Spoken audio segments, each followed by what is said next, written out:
Ich erinnere mich dran, als wär's es grad gestern war. Schließ deine Augen und komm mit mir zurück in die Zeit. In der Vergangenheit, der zeigt Zeitpunkt, wo man sich keine Gedanken gemacht, was noch auf einem zukommt. Man ist glücklich und man hat Freude im Leben. Und man hat keine Ahnung, wo man schlussendlich wird enden.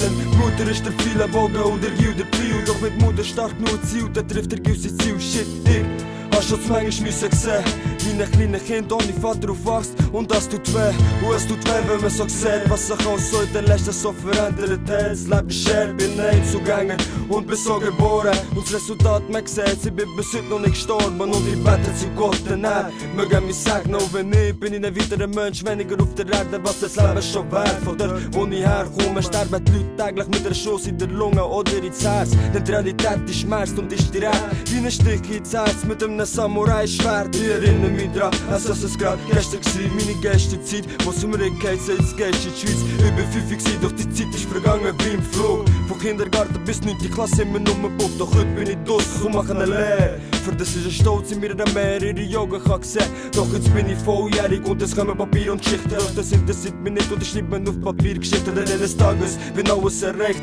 so wie's geplant hast. Erst dann bist du ein fröhlicher Mann. Ich kann sagen, dann hast du etwas erreicht und vielleicht bist du ein Vater.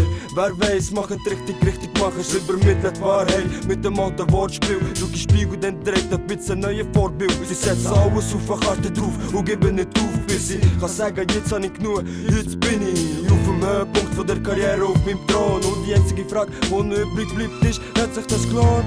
Blick zurück und zeige Mittelfinger, wo der nächste Schritt wäre der 7. Himmel. Es ist simpel, schau zurück von dem Tag an bis heute und noch weiter. Schau mal, wie's früher hast gemacht und mach es gescheiter. Und Konkurrenzen können reinpacken. Andererseits, wenn du alleine bist, dann denkst du weit nachher. Bist allein in der Stube mit ihrer Gitarre, spielst dabei. Du denkst, wie es war vor 30 Jahren. Ich frage mich, was die anderen geht. Und ich frage mich, warum die verfickte Zeit so schnell vergeht. Doch ich weiß, es ist leid.